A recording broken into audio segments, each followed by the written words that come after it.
Welcome to Colney Talk Podcast.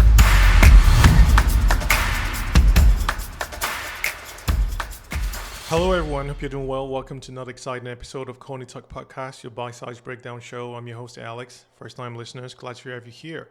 And to my returning guests, thank you for sticking with me. As always, I talk a bit about the Arsenal match and pick out my top 3 players who shined and one odd player not good enough I get to call out. It was the finale, and Arsenal's 2-1 win had confirmed a second place finish in the Premier League for a third consecutive season. That's not an easy thing to accomplish. It's another great finish for the team. It's also an excellent achievement in terms of how much that really tells you of the team's ambition and how far they have remained consistent at that point. Now we really need to get over it. And with that, there's so many feelings, so many. And first about the game, I watched it with a bit of assurance on the win until I saw the lineup, and I forgot the injuries and what we were dealing with. So yeah, a bit of slight concern, but I knew that the boys would try to, take care of business. And yeah, with that, Arsenal operated with a makeshift lineup that told the whole story of the entire season. No one had a testament to squad management under really extraordinary circumstances like Arsenal did, and still came out with this way more fantastic, response and everything. And with Saliba's injury, it was all makeshift in the way we had to deal with that. No disrespect, it was Southampton we were playing against. We did the kind of tactical improvisation that became our calling card throughout this campaign. It felt like we were designed for it. We didn't want this, we didn't hope for this, but that's what we had to deal with as far as game by game situations and the players that we had to slot right in and the other surprises that came along the way. Kieran Tierney found himself as the unfamiliar center back. And when I think about that, the first thing that comes to mind is he doesn't have the high qualifications, but I was completely wrong. Playing alongside Kivior, he did the business. And what a delight to have him, play his final game with a lot of high performance. The players adapted to these positional switches. Tierney, for one, making his final appearance for Arsenal, played his best despite limited opportunities that he had this season. In fact, if I compare him with a few other players, remove bias, you could see what he did and how he made that impact. His position in the back line with good composure and understanding shows that he was well prepared for a number of scenarios in this match. So, big ups to him in every single way. The midfield configuration was something we're very familiar with, which was more of a subplot of Zinchenko partnering with Declan Rice and Partey. And Zinchenko's technical ability and his positional awareness helped us really arrest Southampton in their defensive third, keeping them pressed in their box, not giving them any room to get out and escape for any counter, which they did a few times.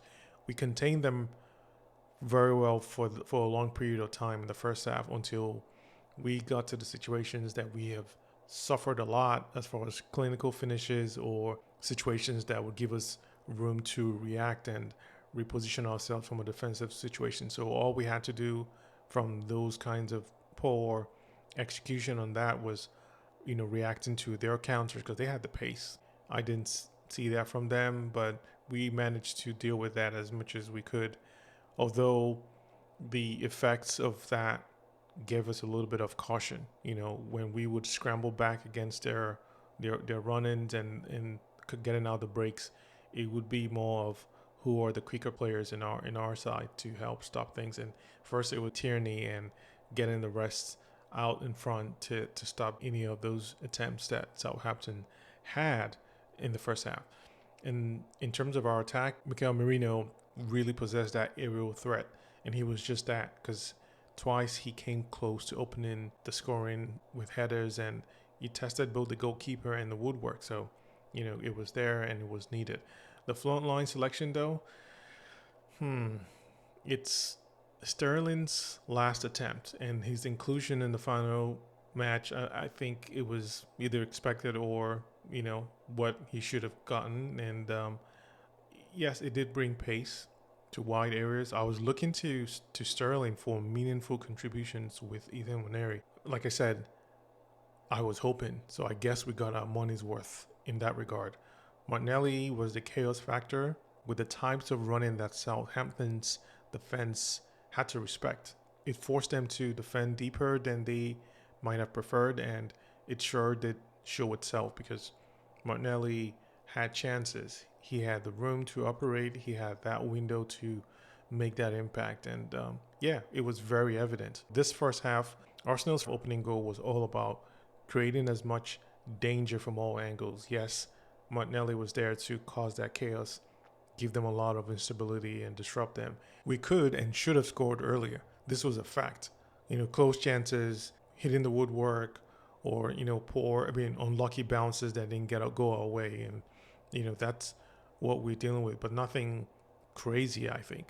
Ben White's overlapping runs on the right flank, which has been long missed from him. It allowed him to receive possession in space and deliver the kind of crosses that we know he could deliver with that triangle, although it wasn't Saka starting. So that was another trouble factor that came in and Southampton had to deal with. And, it was very effective, and to that, Tierney's perfectly timed run to score the goal from the near post, it showed his positional awareness and that hunger to score, and he was rewarded. It was a good goal from him, 1-0, and that was how we continued the game. Our build-up play, the emphasis on which we handled the width, got into the final third, and the commitment to pressing Southampton, it really showed up well. It helped us limit them in terms of how much possession that they would have, and even when they did, it was more so to throttle their pace and get ourselves back in the position to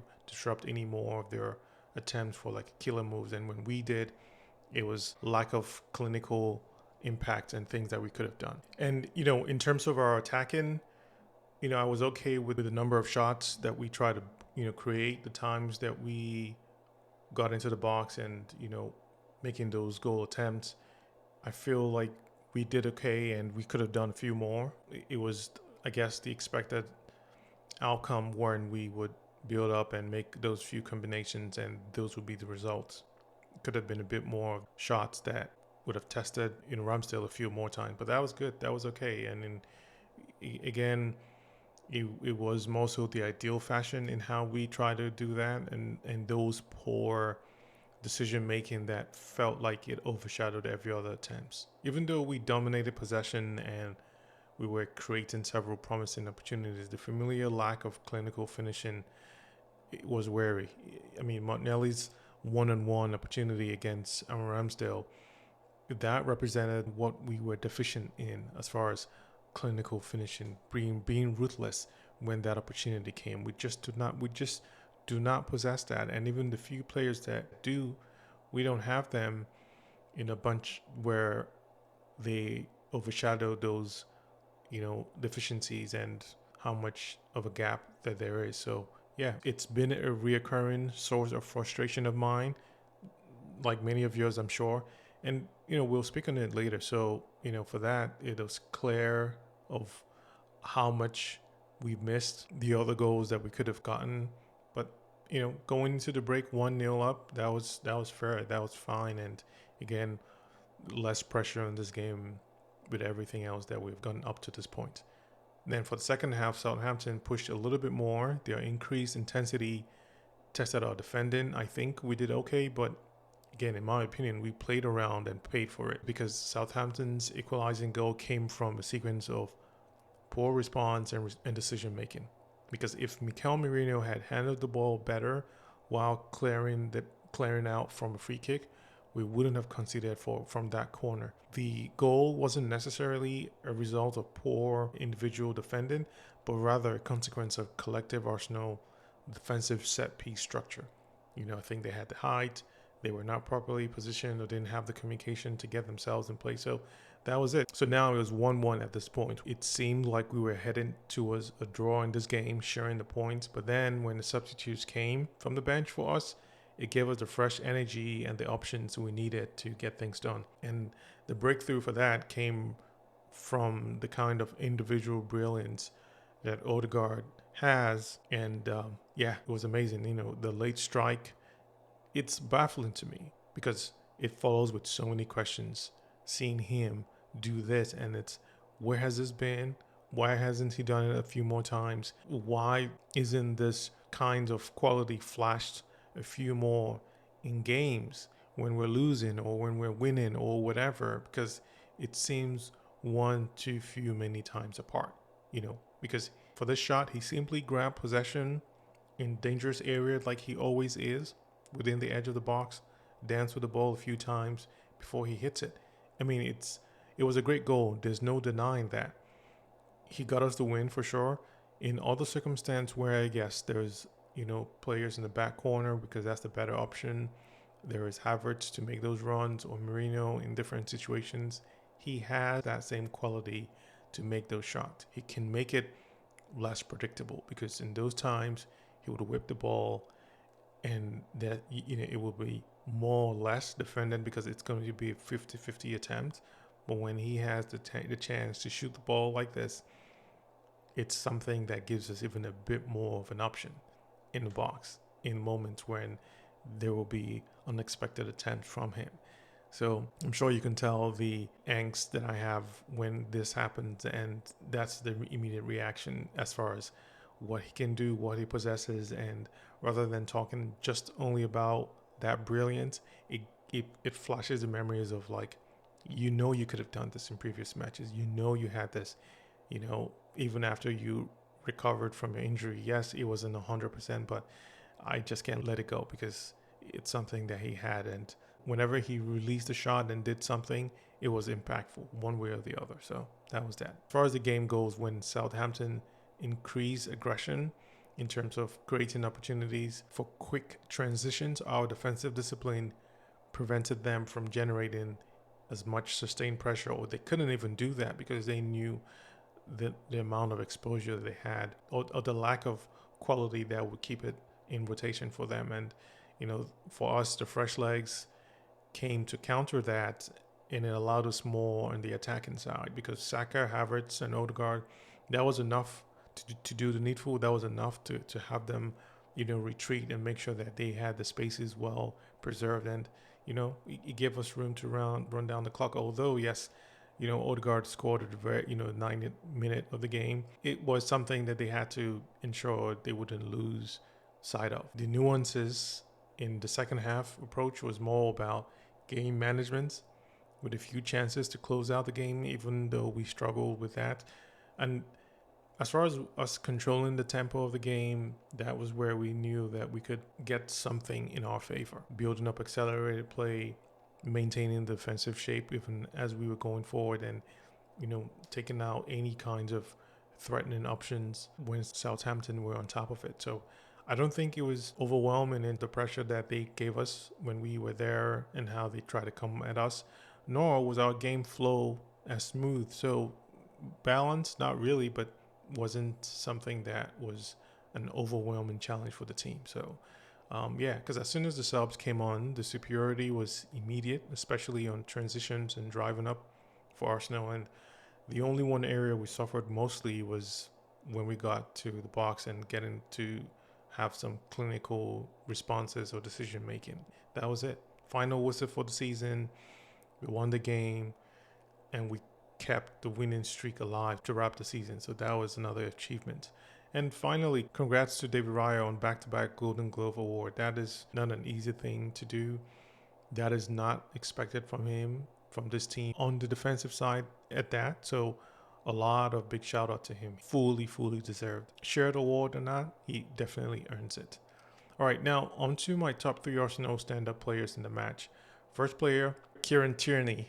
This was a perfect farewell performance from him. In this game, Tierney was everything. Tierney's performance is everything that has made him such a beloved player. Operating at a center back, as I said, he adapted really well and was eager going forward. His positioning throughout the match was remarkable. He managed to maintain defensive solidity while contributing significantly in attack in different moments to our attacking phases. Those crosses were fast and furious. They were incisive.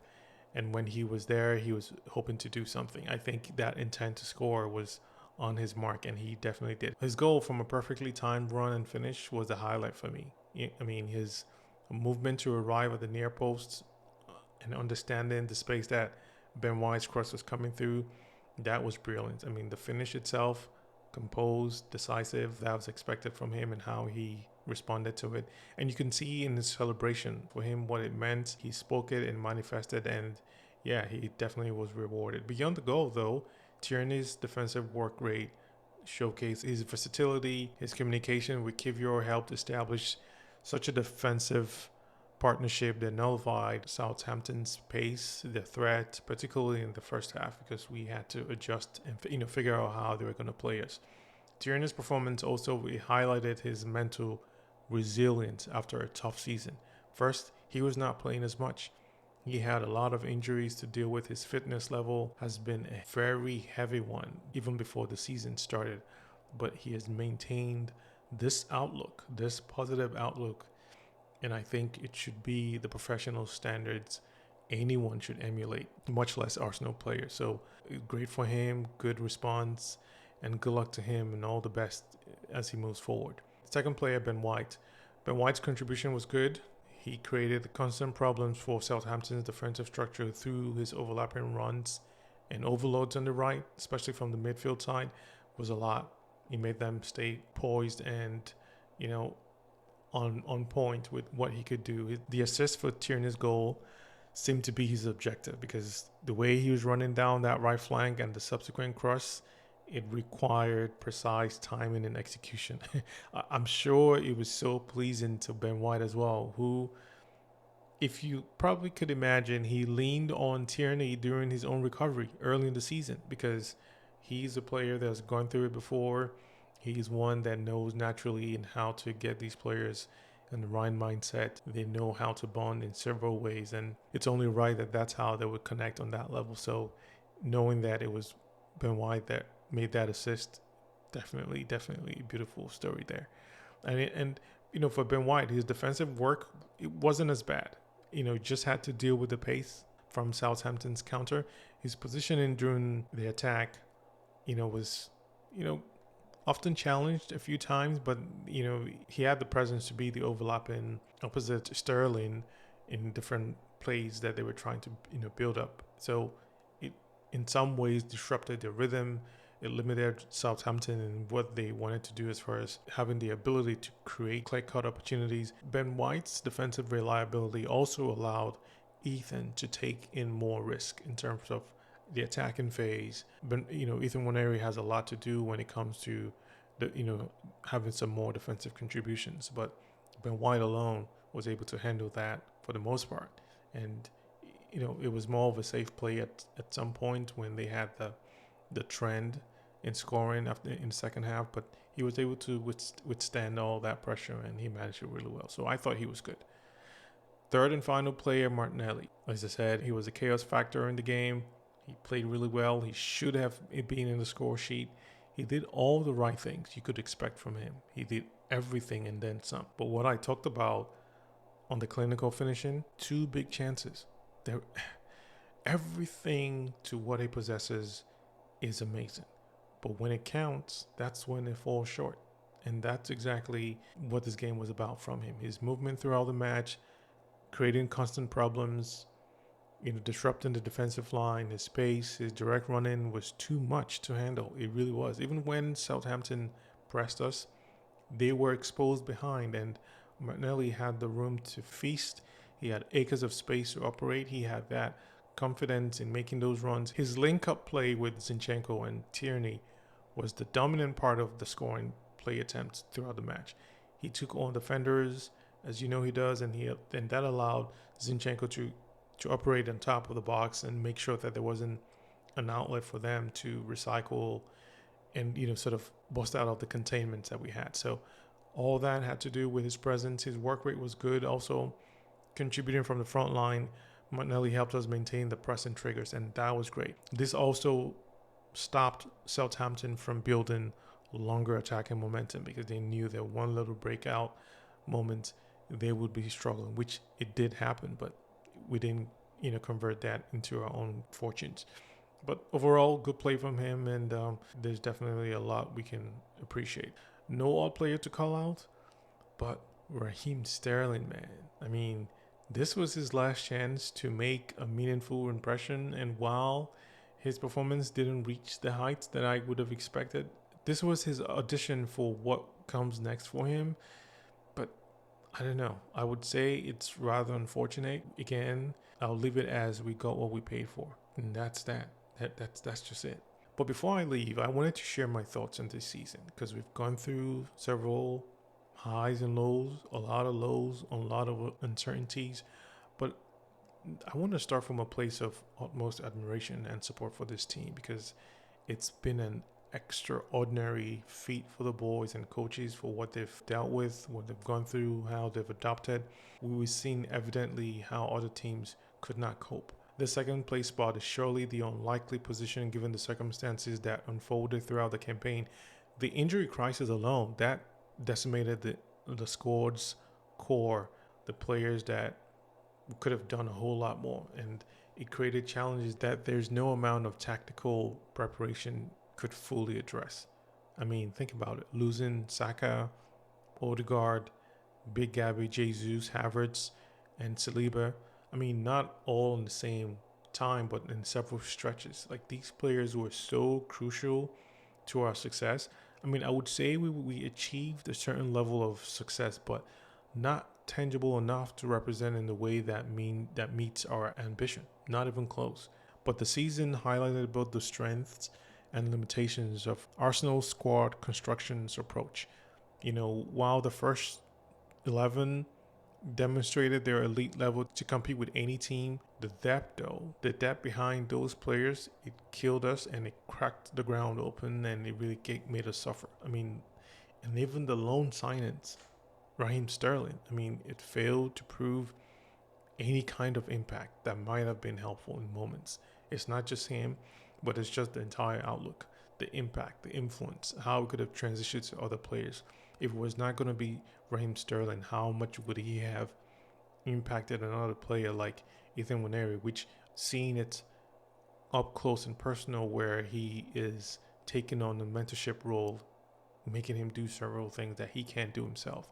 Maybe he did it, but you know, it was not just Raheem Sterling alone, but that was very poor planning in that regard. From a different place of perspective as well, you know, Kivior to me has proved to be a reliable squad player that his contributions during the injury crisis, it proved so invaluable that I would not sell him, you know, unless we have someone from the Premier League that measures up to him.